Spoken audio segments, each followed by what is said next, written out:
that we cut out. Oh no, she's back again. Nope, she's off.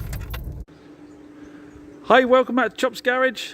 Now those of you that watch regularly, I've owed you a video on this, haven't I? It's been in the background in a few videos now. I've been promising to do a video on it. It is the Morris Ital.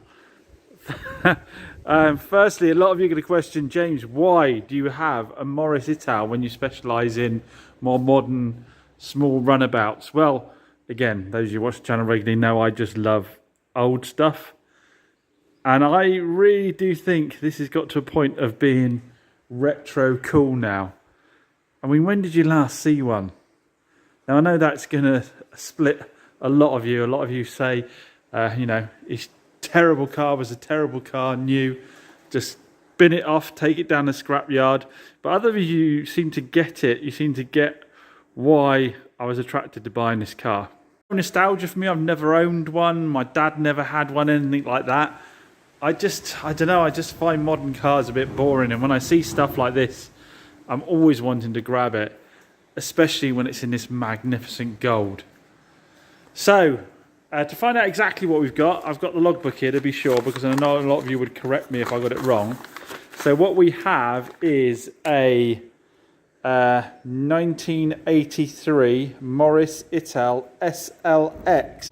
Now that to me sounds like that would be a top end one. So again, comment down below if anybody knows.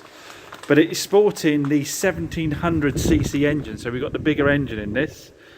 And it does have all the mod cons that you would expect with a high spec model car. We'll go through those a bit later on. So first of all, I got this from our friend Mike, who we know well up in Wales, Classic Wheels Wales. And Mike has just a plethora of random cars kicking around. I bought this along with the Capri that I had on the channel a little while ago that I sold on to somebody else who was doing the restoration. I'd seen this on Mike's channel a few times on his Instagram and seen him driving it around, and again, I just, like I say, I just thought it was cool. So I bunged him an offer and he accepted. He's had it sitting around a while waiting for me to be ready to pick it up. I sent Adrian up the other day and he's brought it down to me. So yeah, we'll have a good look around it and see what our thoughts are on it. I mean, it's going to be a project. We know it's going to be a project. So yeah, let's get to it. Bodywork wise, well, we've got lots of the sort of blistering all over the place. Now, a lot of it, I think, to be honest, I'll use my flat wheels and my paint stripping wheels to take this off. And I think we'll be able to save some of this. I think some fiberglass filler, once this is taken back, will be the ticket. Again, those of you who know me know that I don't mind my classics being a little bit rough and ready. I don't like to strip them completely down for restoration because you never get to use them. That could happen with this at some point, but initially what we'll do is just getting it looking nice and tidy. So this could be stripped down, and like I say, we could do some fiberglass filler for the moment and just tidy it up. Paint match is never going to be there because of the age of this paint.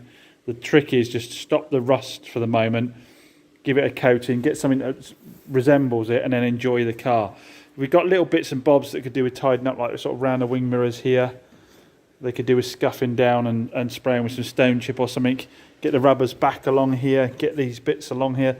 All the rubbers are toast, but I think my odds of getting rubbers for this are pretty darn low. Obviously you're seeing exactly as it's come in at the moment. Down the bottom of the wing here, we've got some crustiness. Again, I'm not sure how far that goes in. If we can strip that and get some fiberglass filler and save the original wing for the moment, I think that would be a good move. It looks like someone just sprayed over it beforehand. Tyres are all good, loads of tread on, there's no cracking on the sidewalls, anything like that, so tyres are all good. The wheels look all right as well. We've got the original trims here. This would all actually paint up and tidy up quite nicely as well. All our plastics aren't too bad. Again, some Outro on those. We'll bring those up quite nicely. The rear arch here is pretty crusty. We've got a little bit on the edge of the bottom of the doors here as well. Again, hopefully we can catch that now before it goes too far and get it looking tidy. Now this is very crusty all around the edges of the arch here is all pretty darn crusty all the way around here. So that'll do. The best thing for that is probably a universal arch. You can buy universal arches because it's very expensive to get the genuine ones. And it's solid up here. So if we could cut up to about here and use a universal arch all the way around there, that will tidy all that up. Inside the arch itself, down sort of the bottoms of the sills here, and that actually looks pretty darn good. Again, the tyre's good, no sidewall cracking. I mean, High Fly's a modern brand, isn't it? So I suspect they were put on possibly by Mike. He'll correct me in the comments, I'm sure. And again, the wheels, all the trims there, everything like that, that could be painted to look good. Yeah, just a little bit more blister around here. As you go around the car, you realise that, yes, although there's some bits that look pretty crusty, overall it's solid. Things like the doors shut with a reassuring thunk without anything rattling or wanting to fall off. So the bones of it appear to be pretty good. Again, we've got little bits of bubbling back here. The rubbers are toast there again, but again, I don't know we'd really be able to do with that. Coming around the back, we've got all our badging in place. Again, I imagine that was silver over the before, wasn't it? Over this lettering, but you can probably get hold of that if necessary. Again, just a bit of bubbling along the edge here we can catch now. And around the rear lights, we pop the rear lights out, deal with stuff like this down here. I say, if you use the stripping wheel off and get all the rust off and then do a treatment to kill the rust and then use a fiberglass filler which is non-absorbent, that'll last for ages and tidy it right up. Up here in the corner's pretty nasty. Someone's had a go here already and they obviously didn't catch all the rust when they did it. So that needs treatment. Ideally you take the rear window out again, but I don't know where you get the rubber from. So again, it'll be a case of tidying up, and if a rear rubber could be found later on, you know, and you wanted to do a full respray, you could then do that. Down this side, someone's made a horrible attempt at fixing the rear arch. Look at this, it's just full of fiberglass and filler and all sorts. So we need to put a full rear arch in there, which we have got the panel for. It's actually less crusty around the edges than the other one, but someone's just stuck some filler in there, so that needs to be cut out. But again, I mean, if you wanted to use the car as it is now, you could. But we'll do that. Again, same tyre, it's had the same tyres all the way around, wheels are okay. There isn't a lot or too much rot around this side. There's a bit just sort of in there. You'd need to get in and catch that before it went too far. I don't know how this trim comes off. But you want to get in there and get that before it went too far. These doors are all right on this side, just a little bit crusty in the bottom corner there. But then this bottom wing is really quite crusty down here. But luckily it's on the sort of flat section, so you can cut it off here and fabricate something to tidy that up. And again, just paint there. Again, I think you'd really struggle to get a decent paint match. But you could stop the majority of the rot. And it wouldn't take you too long, he says. And I'm sure people are going to be jumping in the comments, kicking off already about how many other projects I've got on the go. A little bit to catch there. So overall, yes, there's some crustiness on the body, but it's pretty darn solid. The whole roof is in good nick. We've got one of the Sarah Crabtree stickers on the back there. She's got Ivan the Ital from Sarah from Evoke Classics. And then you've got the hub nut. We've got a competitor sticker there in the window. we know we're good pals with hub nut. It's an appropriate sticker to have in the car. So into the interior. Inside we have aftermarket seats, which is a big no-no for me. I'll show you why that's not going to be a problem in a minute. We've got all the original velour door trims, or whatever you want to call them, or just the fabric. It's a little bit crusty along the sills here. There's a little hole there, but nothing, again, too outrageous. If you catch it now, all this stuff comes off so nice and easy. It unscrews, so you can whip all this off quite a lot. Easy, treat that, weld a little patch in there, tidy it up and stop it from going too bad. I literally haven't cleaned this at all for you guys. I was chomping a bit to do so, but I haven't done. So inside, what's making this an SLX? I guess because we've got a clock that seems to be continuously making a clicking noise and doing nothing else. We've got a radio, but it has no knobs. I mean, I guess a lot of these things were optional, weren't they, on a car? So we've got our defroster fan. I don't know what these little dials down here mean. Again, some of you will be able to tell me. We've got is that a rear heated screen? Again, I imagine that would have been an option. The speedo's reading 100, excuse the light, it's reading 113,330, which I'd say is probably a genuine mileage. Got a 4-speed box with a pull up for reverse. All the carpets are in good condition. Looks like someone's fitted a modern fuse box down there, so that'll make it a bit easier to fix things. Obviously wind up windows. I'm missing a cover for our light up here. Headliner could do with a little bit of a clean up, but it's okay other than that. Now in the back we've got original seats which go with the door cards there. And again, all of this would actually clean up okay. But what we have been given as part of the sale is a full blue interior.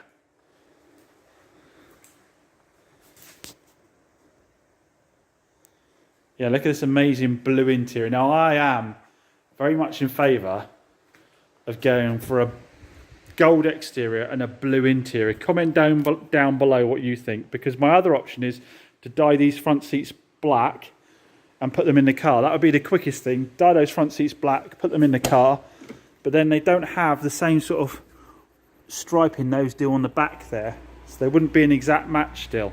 Whereas if I put the whole interior in, I've got a whole... and I say it's really got quite a reassuring thank to it, these doors, haven't they? Such an old car. Yeah, so I could clean all this up. I've got everything, the door cards, the runners, everything to clean this up and put this in, because I don't like the aftermarket seats.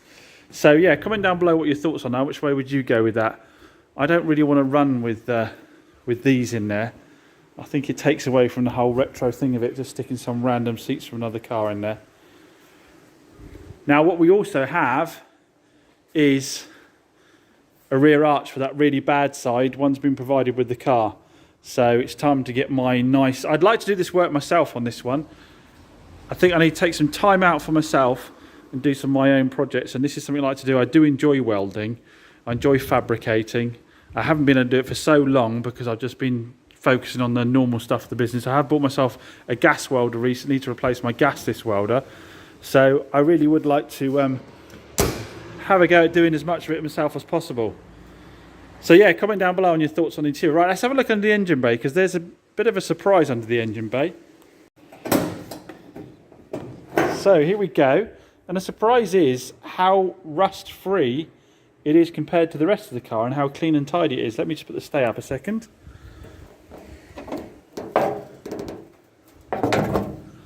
So yeah, it's really quite tidy. And if you look at the chassis legs down the bottom here, all of that is really clean. The inner arches are really clean.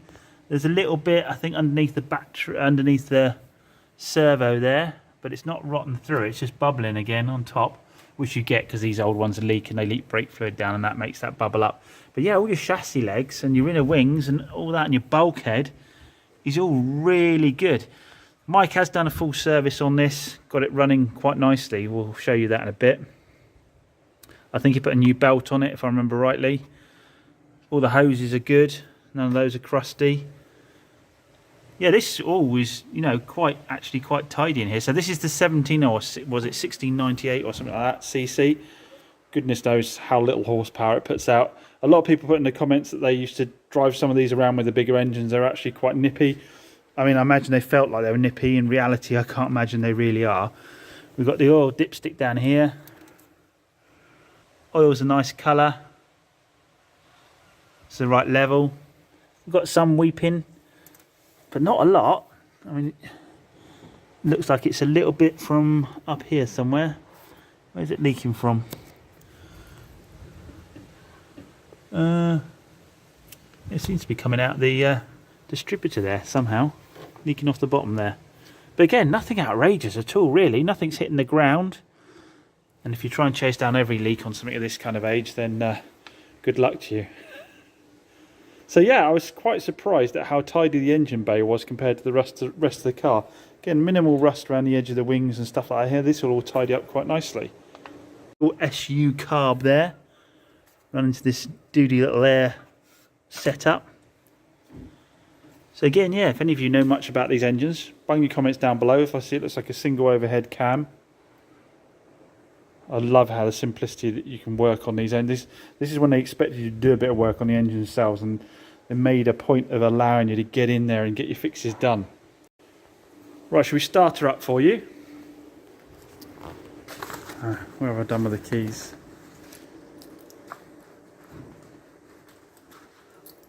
There's our keys. I'm still learning exactly how much choke she wants at any given time. And I haven't actually got a lot of fuel in there, so I can't run her for too long. But there you go. I moved her in about 20 minutes ago before we started this video. Started up on the button.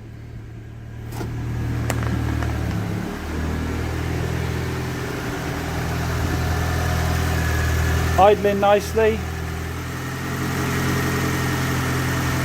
Got super clean brake fluid. I think Mike did the brakes on it.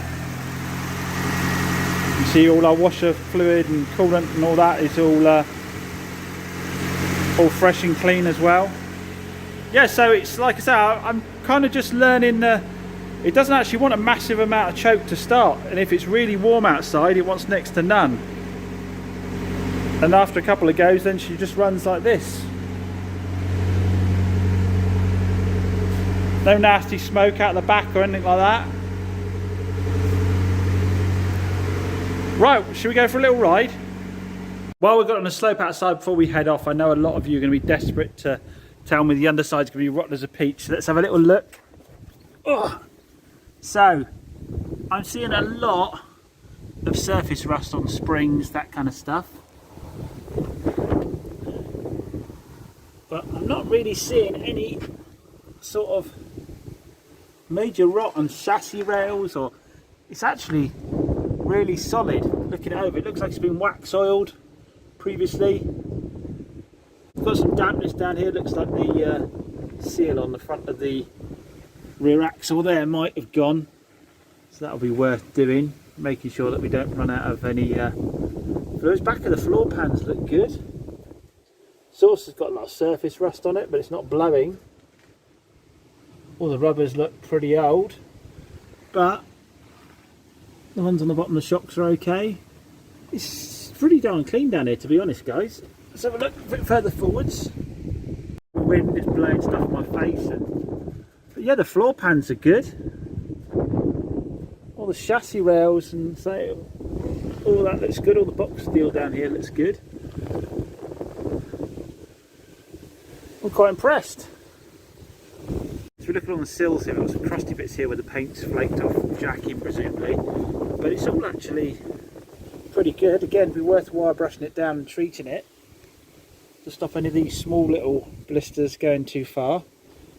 But they look like from the outside where it's just some of the paint's come off, it's got a little bit of surface rust. It doesn't look like there's anything actually. All this lip here would be bad if the sills are bad. They're all solid.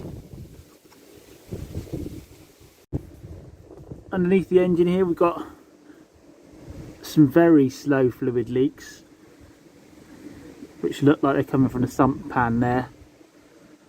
Again, all the rubbers here look alright, they're not cracked.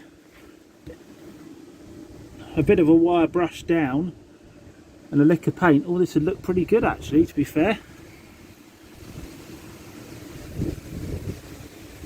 Again, I'd say, although she looks a little bit crusty in places at the top end, the bones of her are really good.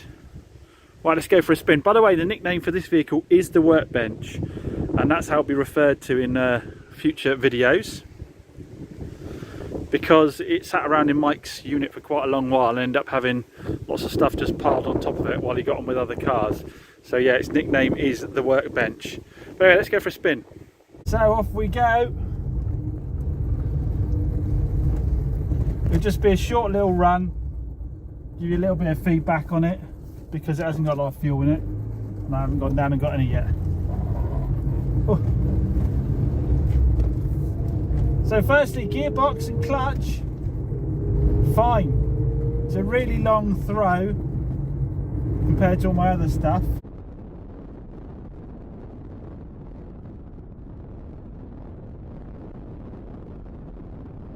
And I've gone for fifth straight away, which I obviously haven't got. Steering feels okay.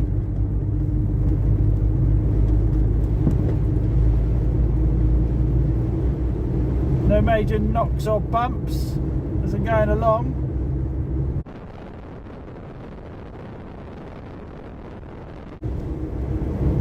There isn't a huge amount of noise as well. I thought really we'd be getting, excuse me if you're flopping around on the camera there, I thought really we'd be getting a lot of noise inside, but there's actually not a lot of wind noise, and you can't really hear the engine either.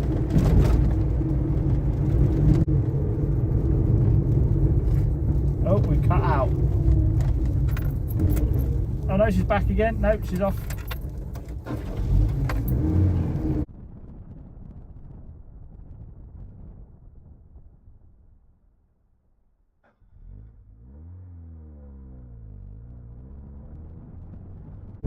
She didn't seem to want to like to be on idle there.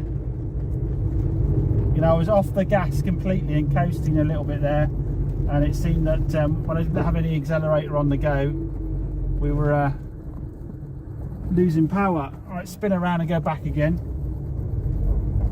I'm going to need to build my confidence levels with this, as you do with all old cars, until you've taken them a little bit further. Give it a bit more acceleration.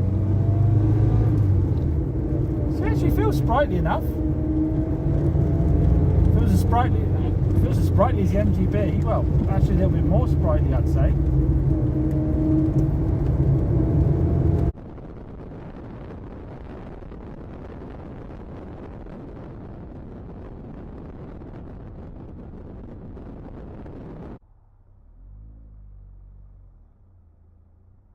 Now, a lot of you are going to have lots to say in the comment already, I'm sure, about me getting another project car. But as I've said many times before, I didn't give up a corporate job to chase doing what I love for a living to then make it a slog and make it just about a job. This is about my passion and about enjoying cars at the same time. And I'm going to have random motors kicking about all the time. If I simply just bought small little hatchbacks all the time and did the sensible thing, sure, yeah, I'd make good money, but I wouldn't be enjoying what I'm doing. So, that said, this will have to go in a corner for the minute. I've got quite a lot of retail stock to get prepped. Once I've got that retail stock prepped, which I know is a never-ending task, but there's a handful of cars I want to get done first, get them prepped to get them up for sale, and then we're going to put a pause on things, and we're going to start getting our hands dirty again and start doing some bits and bobs. We're going to finish off the green MGB paint first, and then we'll start tackling this. So as always, thanks for watching. I hope some of you enjoyed that. I'm sure it jogged some memories for some of you as well, judging by the comments from the previous videos. I hope you come along for the journey. Thanks as always for watching, and I'll see you again soon.